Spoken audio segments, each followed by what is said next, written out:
Sternum heart के आगे की तरफ है। स्टर्नम कहाँ है? हार्ट के आगे की तरफ। सेंटर में कौन है? हार्ट। ये अलग बात है को टिल्टेड है थोड़ा सा लेफ्ट साइड में, है ना, उसका जो अपेक्स है वो लेफ्ट साइड में, मतलब ओवरलाइंग द ब्रेस्ट। जो ब्रेस्ट रीजन है उस रीजन को हम बोल देते हैं मेमोरी रीजन, फीमेल में to the pelvis between the thighs.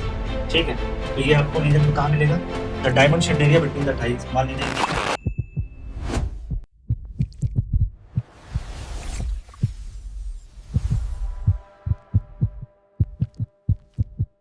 तो पिछली वीडियो में हमने देखा anatomical terms related to upper limb, general terms related to the whole body system and anatomical terms related to lower limb. अब हमारा क्या बचता है? लिम्स हमारे कवर हो गए, ट्रंक रीजन और हेड और नेक। आज हम डिस्कस करने वाले हैं ट्रंक के बारे में। तो बेसिकली ट्रंक है क्या, समझिए। The trunk is the central part of the body connecting the head, neck और लिम्स, है ना।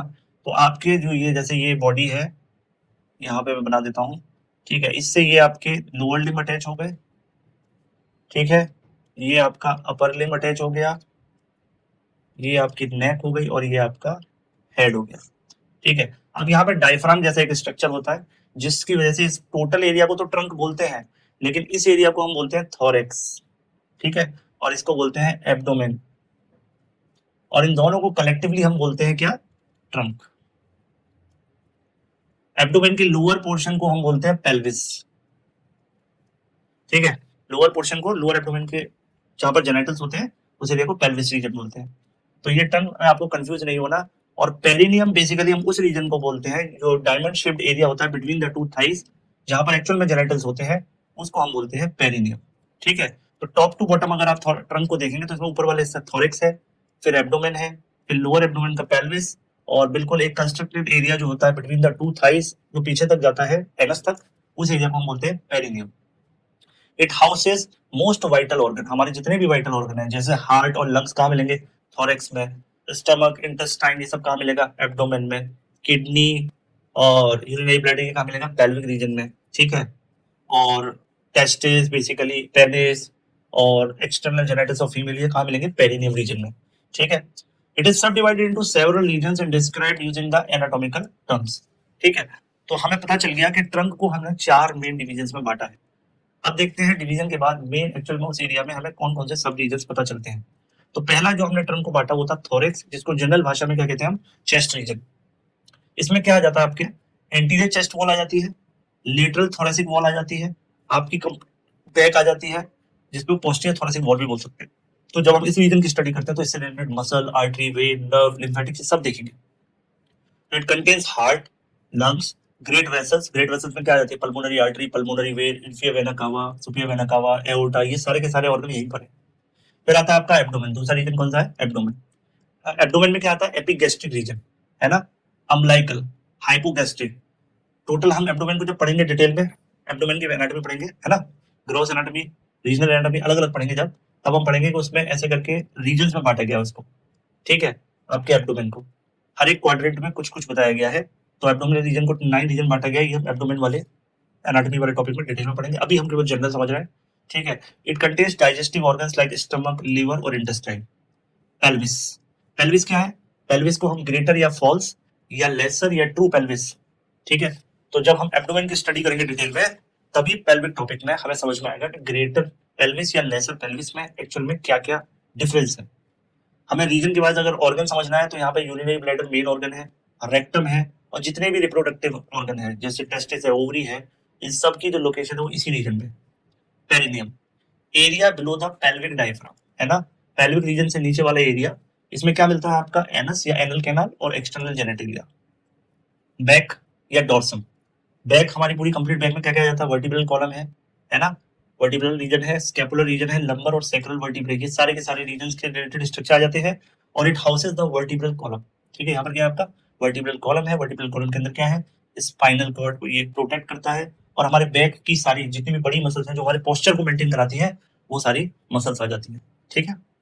इसके बाद अगर मैं डायरेक्शनल टर्म की बात करूं, in specific to the trunk region, है ना, तो मान लीजिए कोई टर्म है यहाँ पर आपके सामने, एंटीरियर रीजन, ठीक है, एंटीरियर और वेंट्रल, ये फ्रंट सरफेस ऑफ बॉडी को बनाता है ना, किसको बनाता है? फ्रंट सरफेस ऑफ बॉडी को।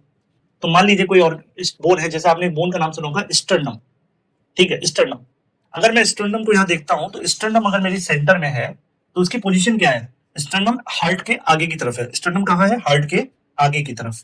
अगर मैं पोस्टीरियर किसी स्ट्रक्चर की या डोर्सल स्ट्रक्चर की बात करूं तो वो बैक सरफेस ऑफ बॉडी पर मिलेगा। जैसे मेरी स्पाइन है, spine is posterior to the lungs. अगर लंग्स के रिलेशन में मैं क्रॉस सेक्शन देखूंगा थोरेक्स रीजन का तो पहले लंग्स आएंगे, उनके पीछे की तरफ क्या आएगा? आपका स्पाइन।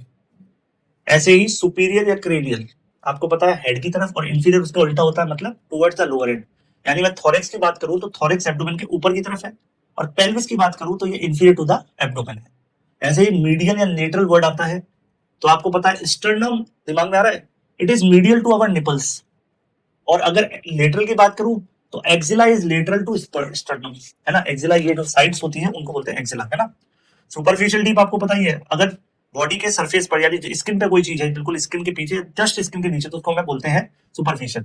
ठीक, तो skin is superficial to our ribs, हमारे रिब केज पूरा हाथ से फील कर सकते हैं हम, सरफेस एनाटॉमी में हम सीखेंगे, राइट। डीप का मतलब है अवे फ्रॉम द सरफेस। जैसे लंग्स, लंग्स को हम हाथ से ऊपर से सरफेस से क्या कहते हैं, पाल्पेट नहीं कर सकते क्योंकि वो रिब्स के अंदर छुपे हुए हैं, है ना। सेंट्रल, सेंटर मतलब toward the centre of the trunk. Heart is central in the thoracic cavity, दोनों तरफ लंग्स और बीच के सेंटर में कौन है? हार्ट। ये अलग बात है, को टिल्टेड है थोड़ा सा लेफ्ट साइड में, है ना, उसका जो अपेक्स है वो लेफ्ट साइड में टिल्टेड है। पेरिफेरल का मतलब अवे फ्रॉम द सेंटर, जैसे रिब्स है हमारी वो हार्ट के मुकाबले पेरिफेरली फैली हुई है ना। पेराइटल या विसरल आपको पता ही है, अगर किसी ऑर्गन की वॉल से कोई लेयर, प्रोटेक्टिव लेयर है ना, बेसिकली प्रोटेक्टिव लेयर है किसी ऑर्गन के आसपास तो उसको बोलते हैं विसरल, और ऑर्गन से दूर है यानी बॉडी वॉल की तरफ है तो उसको बोलते हैं पेराइटल। जनरली विसरल और पेराइटल के बीच में कैविटी होती है, वो उस कैविटी का नाम उस ऑर्गन से रिलेटेड है। जैसे अगर लंग्स की मैं बात करूं तो पेराइटल प्लूरा और विसरल प्लूरा, और दोनों के बीच में जो कैविटी है उसको बोलते हैं प्लूरल कैविटी। क्लियर? तो यहाँ पे लिखा भी है कि parietal pleura lies the thoracic wall while visceral pleura covers the lungs. ठीक है, यहाँ पर एक वर्ड याद रखना है, कवरिंग और लाइनिंग, ये इंग्लिश में फर्क नहीं है। किसी भी सरफेस, किसी भी ऑर्गन को बाहर से कवर करना, इसको बोलते हैं कवर, और इस ऑर्गन के अंदर की तरफ से लेयरिंग करना उसको बोलते हैं लाइनिंग। ठीक है, अंदर से लाइनिंग, ऊपर से कवरिंग। इंपॉर्टेंट सरफेस और रीजन ऑफ द ट्रंक की अगर मैं बात करूं तो यहाँ पे देखिए एक होता है एक्सटर्नल रीजन। एक्सटर्नल रीजन मतलब midline of anterior thorax, ये जो रीजन है वो एक्सटर्नल रीजन है। Pectoral region either side of sternum, ये रीजन पेक्टोरल है ना, राइट और लेफ्ट पेक्टोरल रीजन। क्लियर? तो ऐसे यहाँ आप जब लोकेशन का डिस्क्रिप्शन देंगे तो वहां पे कई बार पूछ सकते हैं कि यहाँ पर कौन सा स्ट्रक्चर है, तो एक्सटर्नल रीजन में कौन मेन स्ट्रक्चर है? स्टर्नम, और रिब्स आपको यहाँ फील हो रही है जो इससे अटैच है।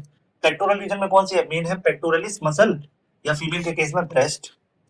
एक्सिलरी रीजन मतलब आर्मपिट एरिया, आर्मपिट। ठीक है, यहाँ पे क्या निकलते हैं? यहाँ पे हमारी एक्सिलरी ब्लड वेसल्स जाती हैं, ठीक है, जो हैंड को ब्लड सप्लाई करते हैं उनको एक्सिलरी ब्लड वेसल्स बोलते हैं, और यहाँ पर हमारी लिम्फ नोड होती है। मेमोरी रीजन मतलब ओवरलाइंग द ब्रेस्ट, जो ब्रेस्ट रीजन है उस रीजन को हम बोल देते हैं मेमोरी रीजन, ये फीमेल में है। एब्डोमिनल रीजन मतलब between the thorax and pelvis, यानी लोअर एब्डोमेन और थोरेक्स के बीच का जो एरिया है उसको मैं बोल देता हूँ एब्डोमिनल रीजन। अम्बिलिकल रीजन मतलब नेवल कॉर्ड वाली जो ओपनिंग होती है हमारी, है नेवल वाला रीजन होता है, सेंटर पॉइंट, तो नेवल बटन के आसपास का जो एरिया है उसको बोल देते हैं अम्बिलिकल रीजन। ठीक है, अम्बिलिकल रीजन या नेवल रीजन में आपको क्या मिलेगा? बेसिकली इस रीजन में आपको स्मॉल इंटेस्टाइन और अम्बिलिकस रीजन मिलेगा। लंबर या फ्लैंक रीजन, ये lateral side of the lower back होती है, यहाँ पे किडनी और मसल्स मिलती है ना। लंबर को और कौन सा रीजन बोलते हैं? फ्लैंक रीजन, यानी कमर के साइड वाला, साइड वाली कमर का हिस्सा जो है ना पीछे, आगे से शुरू होकर ये साइड में जो कर्व्स होते हैं उसमें। सैक्रल रीजन मतलब पोस्टीरियर पेल्विस, है ना, टेल बोन के आसपास का एरिया, सैक्रम और कॉक्सिक्स। इंग्वाइनल या ग्रॉइन रीजन किसको बोलते हैं? Junction between the abdomen and the thigh, है ना। मान लीजिए ये ट्रंक है, ये लेग है, ये जो रीजन है, ठीक है, ये इसको बोलते हैं ग्रॉइन रीजन। ठीक है, यहाँ पे क्या मिलेगा आपको? इंग्वाइनल लिगामेंट मिलेगा और हर्नियल कैनाल मिलेगी।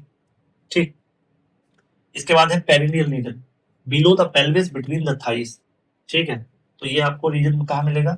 The diamond shaped area between the thighs. मान लीजिए ये